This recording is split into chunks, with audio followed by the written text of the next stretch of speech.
my name is Michelle DeSouza. I started here at WGPR in 1976, and I stayed till 1994 when the station switched over to CBS 62. I started off as an intern, and I was working in commercial production and broadcast operations. And then I progressed through the company. I did every job there was here, pretty much. Everything from accounting to sales to so forth and so on. I ran the traffic department, production continuity department. I also would help the engineering department stay on time with the programs and things of that nature. I was overseeing the film department, make sure that we had programs on the air and ready. And then also, as I said, I was fortunate enough to be moved to a vice president position after they saw I knew how to do everything. And so I became the vice president of the station back in '86. I finally had the opportunity to guide the station somewhat. But you know what? I had 5 people there too, so if they all voted no, kind of get a little bit pushed under the weather and stuff like that. But you know, you got to do what you can do. I was under a true glass ceiling. You want to hear about a female in charge of a station? And as I said, I was not related to any of the Banks family. I always said if I write a book, I would say my name ain't Banks. I was writing a story about the station. Saw the station in their glory days, and then also as they progressed and got into more programs, things of that nature. I was one of the people that when CBS 62 decided they were going to become a CBS owned and operated station, I actually worked on the licensing management agreement for the switchover. Things that I did a lot of stuff. Oh my goodness, I even dabbled in the sales because at times, WGPR being a small station, didn't always have the money to give employee incentives and things that they should have. So I would go on my own time, not get paid, and sell to clients that would give us goods and services like turkeys and things for Thanksgiving or Halloween or things of that nature. And what I would do is I did it for the employees because sometimes that station just didn't have the incentive, initiative to be able to provide that service for their employees. So it got to be a bit interesting. But I have to say this, Dr. Banks did a legacy, even though he did a broadcasting legacy ahead of that. 1964, I believe it was WGPR Radio. But in '75, he brought in a TV station, and he gave blacks and other minorities the opportunity to learn broadcasting. At the time, many of the individuals that were trying to get into radio and TV, they couldn't get in, especially TV. It was a blocked door. The way you got in through there was nepotism. You knew somebody or you grew up with them. It was very difficult to cross that door.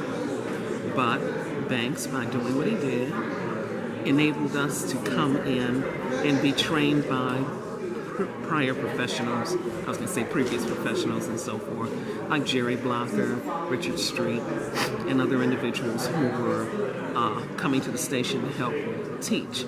To me, it was more like a teaching university. Individuals would come off at the street and learn how to do broadcasting. And in fact, he has a lot of people that started at WGPR that are now working at major stations, even outside of Detroit, Michigan. A lot of famous individuals. Patricia Harvey started off as a sales secretary. She was Miss Black Michigan. She started off as a sales secretary. She's been at stations in Atlanta, California. She's even been on some movies. Shawn Robinson, who worked here doing a program called Strictly Speaking. Well, she ended up being on Access Hollywood for almost 15 years. She just left. She used to host it with Billy Bush. And there are a lot of people who got a chance to get out into the market. I believe you're going to hear from one of them today, Herman McAlpine, but a lot of other people. I don't believe they have everyone's picture on here that deserves to be, because there are some people who kept this station going. And then you might call them people who did jobs that were not so, fabulous in front of the camera. Everybody loves to come in front of the camera, but somebody had to build the sets. Someone had to get the production together.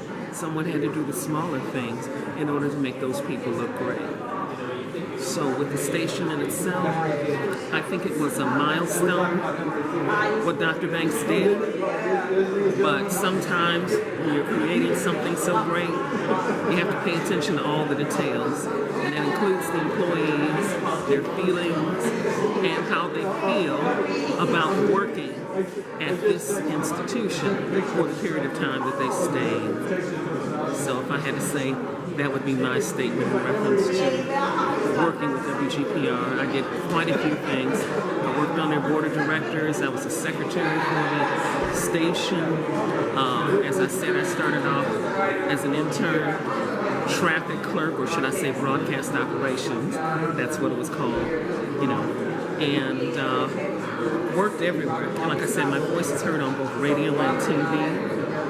Whether it was community calendar, church calendar, or anything like that, they used to call me the voice of the station. So those are just some of the things that I did. I directed television programs as well, and I had to do all this and do all my other work too. So I was busy, but I always had a passion for broadcasting. In fact, to today, I still work with an organization, National Academy of Television Arts and Sciences, and we go out and we do training classes where we bring the media talent to the students.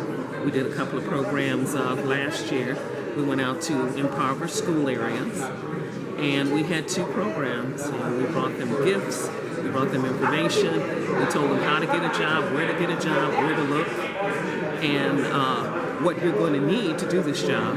We also had a person that was in the movie industry, so we talked about the movie industry as well. And that's Michigan NATAS that I also work with. So we have a lot of things that we were doing, a lot of programs that we worked on. Hey, we had a lot of programs that come out of here. This particular room, a studio, whether it was The Scene, or whether it was Big City News, or whether it was Strictly Speaking.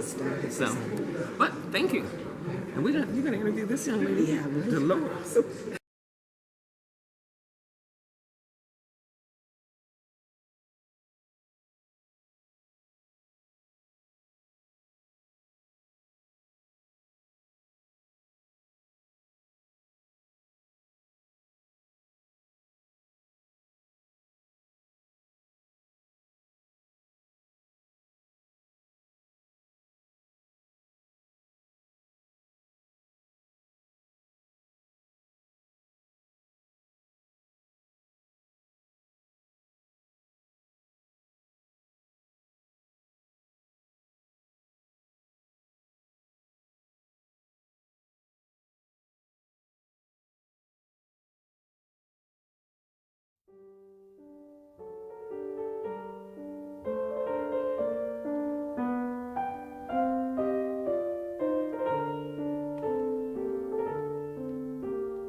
Well, you know what? Coming back here tonight was really, I don't know, it makes me feel really good because I started here at Channel 62. It was Big City News.